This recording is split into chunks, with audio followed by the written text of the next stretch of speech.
Hi guys, welcome back to my kitchen. So in today's video I am showing you guys how I make this very creamy very creamy my people, I forgot exactly what I'm cooking. I'm gonna show you guys how I make this creamy chicken and Indian curry rice. My goodness, I try to speak serious and not speaking me, but we move. Anyways, these are my ingredients. I have my bell peppers, my chicken, my butter, heavy whipping cream. These are all my seasoning. I will try to list them in the description box below, but y'all don't quote me on that because y'all know I am very bad with this description thingy, having to rewrite all the recipes and stuff in the description. It has been a little bit hard for me, but I will try to do it this time since I did not show the seasonings that I'm mixing in that bowl. So I'll try to put it in. If it's not there, you're gonna hold it against me. But this seasoning may look a little too much, but as you can tell, most of them are like paprika and Italian seasoning. They don't really have salt in them, so you'll have to add a little bit of salt or Maggi cube or whatever bouillon seasoning to add a little bit more taste to it. But yeah, if you want to use glove, that is totally fine with you. That is totally fine. You can go ahead, but me, I like to get dirty in the kitchen. And like I said, I am a librarian. When I grew up cooking, my mom never let us use like glove. I mean, there was glove, but we never really had the need to use gloves. So I never really liked using glove in the kitchen.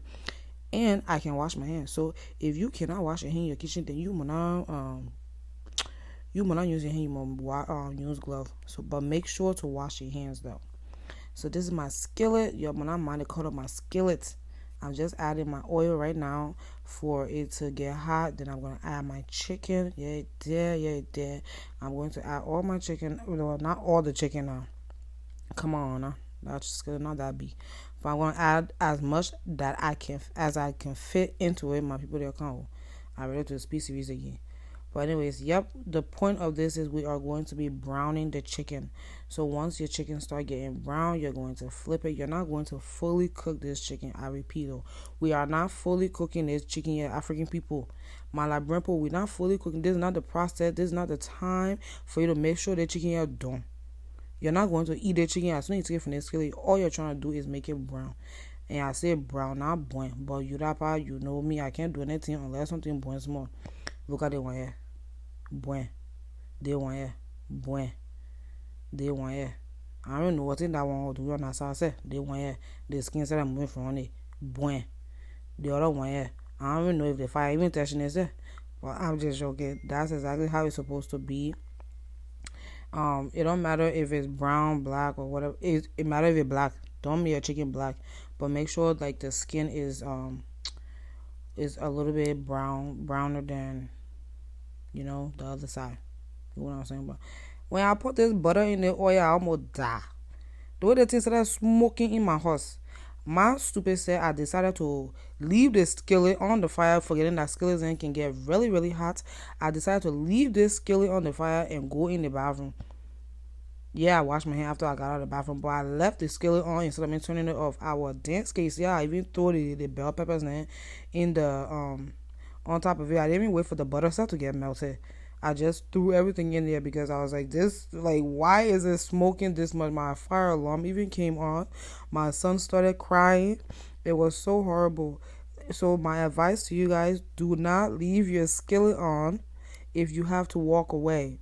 Once you take out your chicken, add your butter and let the butter melt and add your bell peppers. Don't be like me. Do as I say, don't do as I do. I know, yo. Now I'm adding my chicken stock, chicken broth, chicken broth. So I'm going to allow that to cook for a little bit. Let it boil. Let all the flavor from the bottom mix with the broth and the bell peppers. Then I added the whipping cream, and then I'm adding some cream cheese. Yeah, I added cream cheese. I know I didn't show some of this ingredient in the beginning, but y'all bear with me. As I cook, I add things like when I feel like adding things. So that's what I'm doing here. Now I'm just adding my salt and my black pepper and whatever else that I need to do. You will need to make sure to taste this to make sure it's to your taste. Don't just cook it and think the taste will just come out of nowhere. Make sure you add your seasoning, add your Maggi cube if you need to. Even though that we're making like serious people food here, you can still add your chicken soup there. You can still add your I don't know if you can use megete, but you can still add your megete there. But yeah, once the sauce starts getting a little bit thicker, if you add a little bit too much of the broth of the broth, you can add a very tiny bit of flour to get your, look at that juice. Oh, Jim, Jesus, that thing look juicy. But anyways, you can add a little bit of flour to your sauce to get it to be a little bit thick. But you don't want it too thick. Look at, I was recording for Snapchat. That's why they like him out of nowhere. That's Snapchat I was recording for. So, but anyways, back to what I was saying.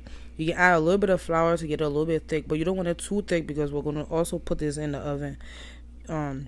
So yeah, once I'm done adding my chicken to my sauce, make sure your sauce is to your correct tasting, because you're not really going to be adding, you really won't need to or have a chance to add and stir and make sure everything is like evenly seasoned, because as you see the chicken is already there. So yeah, I put this in my oven for on 350 degrees for 30 minutes.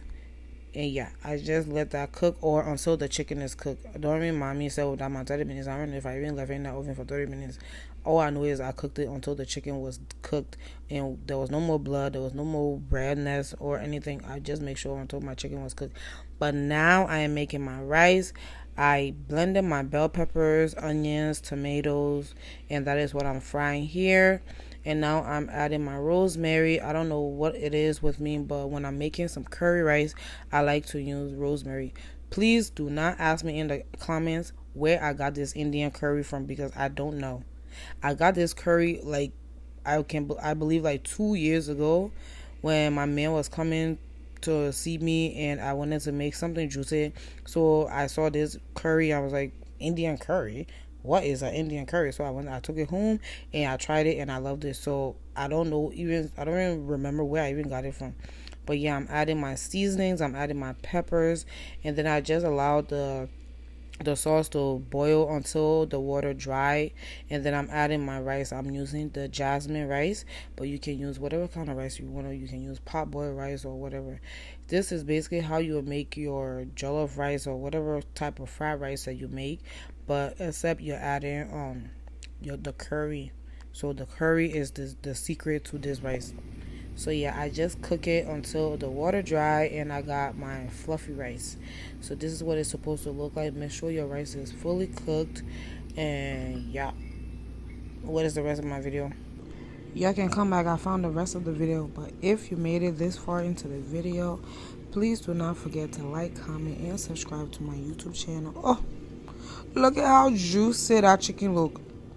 That thing was well cooked, well done, well seasoned, well buttered, well creamy.